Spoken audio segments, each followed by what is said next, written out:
আসসালামু আলাইকুম রহমতুল্লাহ। আলহামদুলিল্লাহ রবিল আলমিন ওসসালাতু ওয়াসসালামু আলা সাইয়্যিদিল আম্বিয়া ওয়াল মুরসালিন ওয়া আলা আলিহি ওয়া সাহবিহি আজমাইন। আলহামদুলিল্লাহ, আজকে আলোচনা করব আমরা বর্তমানে একটি ডিপ্রেশনে সবাই ভুগি। হতাশা, সবার মনে হতাশা ঢুকে আছে। যে কোনো বিষয় নিয়ে হতে পারে। এই হতাশা থেকে আমরা কিভাবে বাঁচব? আল্লাহ রসুল সাল্লাল্লাহু আলাইহি ওয়াসাল্লাম এই হতাশা থেকে বাঁচার জন্য সাহাবায়ে কেরামদেরকে বলে দিয়েছেন, এই হতাশার ব্যাপারে তোমরা যখন অনেক ডিপ্রেশনে ভুগতে থাকবা তখন মাত্র 3টি আমল করবা।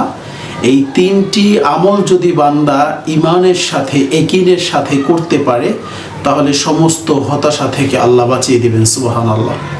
তো এই 3টি আমলের মধ্যে সর্বপ্রথম আমল হচ্ছে নামাজ। কোনো ব্যক্তি যদি ঠিক মতো নামাজ আদায় করতে পারে তাহলে আল্লাহ তাআলা বলেন, ইন্না সলাতা তানহা আনিল ফাহশাই ওয়াল মুনকার। এই যত রকম হতাশা, ভালো মন্দ, সমস্ত হতাশা থেকে আল্লাহ বাঁচিয়ে দেবেন। এজন্য আমার এক ওস্তাদ, সে একদিন ক্লাসে আমাদেরকে বুঝিয়েছিলেন যে একজন উম্মি মানুষ তার কাছে এসেছেন, আমি সাহাবীওয়ালা নামাজ পড়তে চাই, কিভাবে নামাজ পড়ব?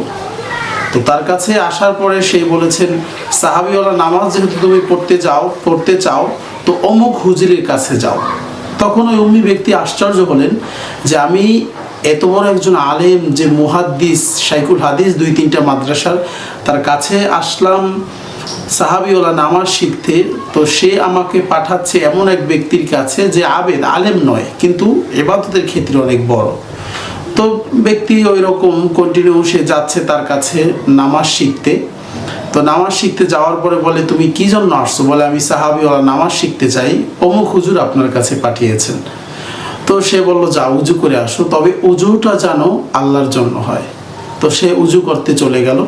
উজু করে আসার পরে যখন উজু করতে যাওয়ার মাঝবর্তী জায়গায় বলে, দাঁড়াও, তুমি এটা মনে রাখবা যে তোমার উজুটা কিন্তু আল্লাহর জন্য তুমি করতেছো।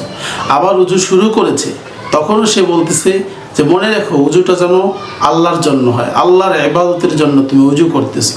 তো এইভাবে যখন সে উজু করলো, নামাজ পড়ার পরে তার কেমন জানি মনে হলো তার নামাজটা আল্লাহর জন্য হয় না। তো হুজুরকে সে বলল, হুজুর আমার নামাজটা মনে হয় আল্লাহর জন্য হয় না। তখন সে বলল, এটাই সাহাবীওয়ালা নামাজ।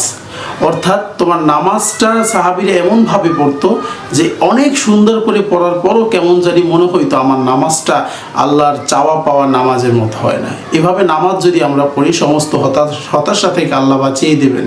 এই হতাশা থেকে বাঁচার জন্য মাদক ধরতে হবে এমন আমাদের কোনো কথা নয়। এরপরে দ্বিতীয় যে আমলের কথা আল্লাহ রসুল সাল্লাল্লাহু আলাইহি ওয়াসাল্লাম শিখিয়েছেন, সেটা হলো কোরআন তেলাওয়াত করতে হবে।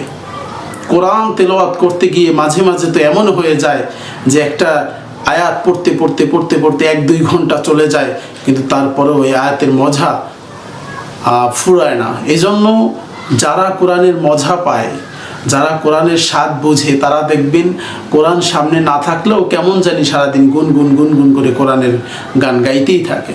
এজন্য সবসময় কোরআনকে তেলাওয়াত করতে হবে। সকাল বিকাল অল্প অল্প করে পারলেও আমাদের কোরআন তেলাওয়াত যদি করতে পারি তাহলে হতাশা থেকে আল্লাহ তাআলা বাঁচিয়ে দেবেন। সুবহানাল্লাহ। এরপরে তৃতীয় যে আমলের কথা বলবো সেটি হচ্ছে আল্লাহ তাআলার জিকির।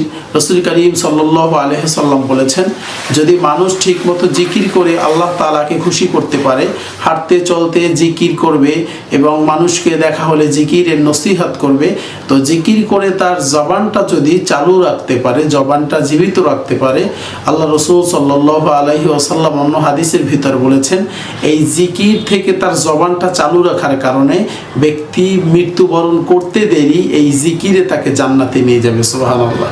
এজন্য এই জিকির তো আমরা জান্নাত পাওয়ার জন্য করব, এবং দুনিয়াবি যত আমাদের হেজিটেশন বলা হয় এবং যত চিন্তা ফিকির আছে, যত রকম হতাশা আছে, সমস্ত হতাশা থেকে আল্লাহ বাঁচিয়ে দেবেন।